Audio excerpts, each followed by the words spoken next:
오늘 말씀은 사도행전 17장 24절에서 25절 말씀입니다. 사도행전 17장 24절과 25절 말씀 한 목소리로 함께 봉독합니다. 우주와 그 가운데 있는 만물을 지으신 하나님께서는 천지의 주재신이 손으로 지은 전에 계시지 아니하시고 또 무엇이 부족한 것처럼 사람의 손으로 섬김을 받으시는 것이 아니니 이는 만민에게 생명과 호흡과 만물을 친히 주시는 이심이라. 아멘. 말씀을 관찰합니다. 아덴이 바울 사람들에게 어떤 분이신지 말하는 이 부분을 보겠습니다. 하나님은 만물을 지으신 무엇입니까? 창조주이십니다. 하나님은 피조세계에 제한되지 않는 무엇이라고 나옵니까? 초월자이십니다. 하나님은 완전하시고 부족함이 없는 분이십니다. 또 하나님은 사람에게 무엇을 주십니까? 생명과 호흡을 주시는 분이십니다. 오늘 본문에서는 바울이 아레오바고라고 하는 이 언덕에서 이 법전과 중요한 일을 결정하던 이곳에서 복음의 핵심 중의 핵심, 그 중에 하나인 초월하신 하나님, 초월적인 하나님이라고 하는 이 진리에 대해서 나누고 있음을 보게 됩니다. 어떤 사람들이 이 아덴 사람들이 얼마나 많은 우상을 섬겼는지 그 우상의 개수가 3만여 개가 넘는다고 합니다. 어마어마하죠. 그 이름을 누가 다 알고 있겠습니까? 이렇게 많은 신들을 섬기고 있는데, 그런데 그 중에서도 또 다른 신, 자기네가 또 뭘 알지도 못하는 이 또 다른 신을 놓쳤을까봐, 그래서 또 그 신들에게 노여움이 또 생길까 싶어서라도 그들이 이름을 붙이길, 다른 자기들이 그 외의 신들을 이렇게 이름을 지은 겁니다. 알지 못하는 신에게. 이 알지 못하는 신에게라고 하는 이 제단은 3만여 개가 넘는 이 우상을 섬기면서도 그 외의 신들이 또 있을까 싶어서 그 외의 신들을 다 총칭해서 이렇게 덧붙여서 제단을 만들고 웅장하게 만들어서 그 웅장한 신전 안에 신이 있을 거라고 믿었던 것입니다. 이처럼 이들은 그런 중에서도 이 하나님에 대해서는 알지 못하고 여전히 그들이 신을 섬기고 있는 이 동기, 두려움과 불안함 속에서 종교적 행위를 반복하고 있는 것입니다. 이들에게 바울이 이렇게 선포하죠. 우주와 그 가운데 있는 만물을 지으신 하나님께서는 천지의 주재시니 손으로 지은 것이 지은 전에 계시지 아니하시고 또 무엇이 부족한 것처럼 사람의 손으로 섬김을 받으시는 것이 아니니 이는 만민에게 생명과 호흡과 만물을 친히 주시는 이심이라. 이 말씀 속에는 우리가 믿는 하나님이 얼마나 위대한 분이신지, 얼마나 위대한 초월적인 하나님이신지를 분명하게 드러내고 있습니다. 그렇다면 바울은 이 초월적인 하나님을 어떻게 소개하느냐 하는 것이죠. 먼저는 바울은 이 초월적인 하나님을 어떻게 소개했느냐? 그 하나님은 우주와 만물을 지은 창조주이십니다 라고 소개하고 있습니다. 다른 많은 우상의 신들은 누가 만들어냈습니까? 3만여 개가 넘는 이 신들 다 인간이 만들어낸 신들이지요. 그런데 하나님은 오히려 인간이 만들어낸 신이 아니라 도리어 그 인간을 만들어내신 분이십니다.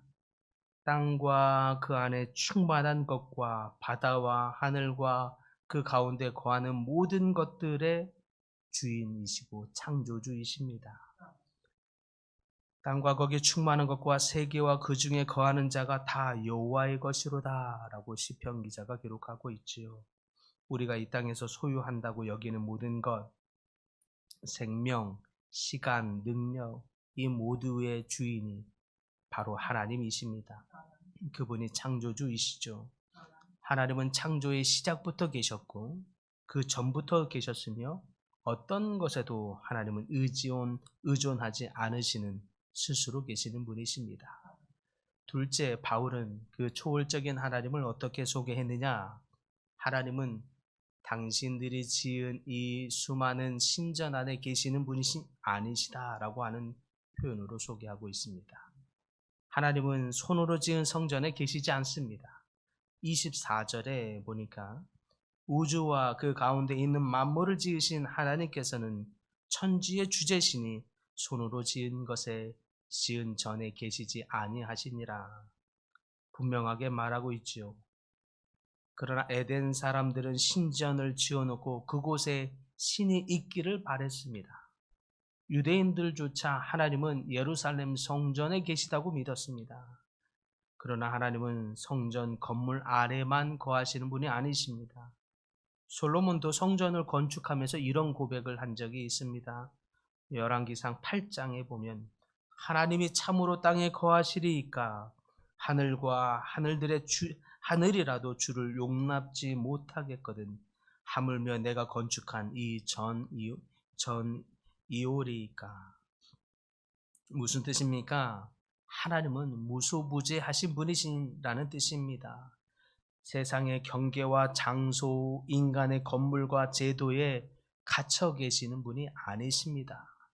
그러나 친히 성전을 지으시면서 내가 거기에 거하시겠다 하시는 것은 하나님이 특별히 우리 인간을 만날 장소를 만들어 주신 것이죠. 하나님은 그 어떤 경계도 그분을 제한할 수 없는 그런 분이십니다. 우리는 그러므로 어디에서나 하나님을 만날 수 있는 거죠. 그러나 특별히 성전 안에서 하나님을 만날 수 있는 은혜를 허락하신 것뿐입니다. 마지막으로 바울은 말하길 초월적인 하나님을 어떻게 소개했느냐?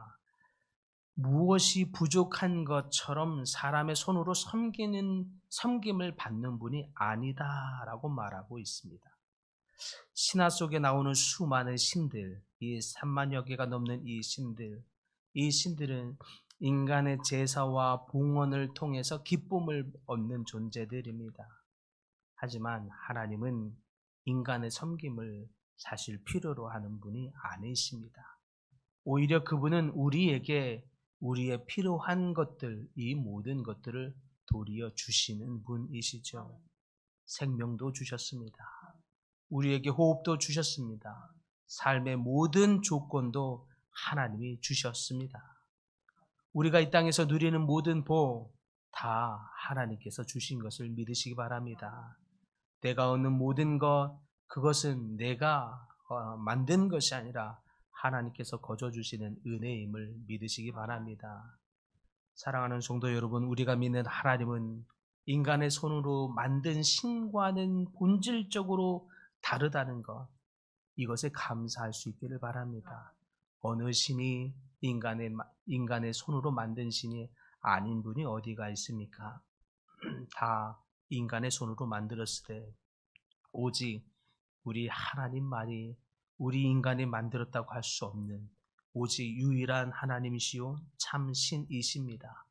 만물의 창조주시고 모든 공간을 초월하시는 무소부재의 하나님, 전능하신 하나님, 부족한 것이 없는 스스로 존재하시는 하나님, 오직 그 하나님만이 초월적인 하나님이십니다. 그러므로 우리는 하나님을 여러 신 중에 하나로 취급할 것이 아니라 유일한 하나님으로 믿어야 할 줄 믿습니다. 그것이 바로 우리가 하나님을 경외해야 하는 이유입니다. 초월하신 하나님만이 우리에게 구원을 주실 수 있습니다. 초월적인 하나님만이 우리에게 생명을 주고 우리에게 호흡을 주고 우리에게 참 소망이 되시는 분이십니다. 오늘도 그 하나님을 바라보면서 초월하신 하나님, 우리의 상식과 틀을 뛰어넘는 우리의 생각에 제한되지 않으시는 하나님, 그 위대하신 하나님께서 우리의 삶의 모든 어려움을 능히 해결하시고 우리의 모든 아픔과 상함을 치유하시기도 하시며 우리의 삶에 능히 가장 큰 소망이 되시는 그 하나님을 만나는 이 시간이 될 수 있기를 간절히 축복합니다.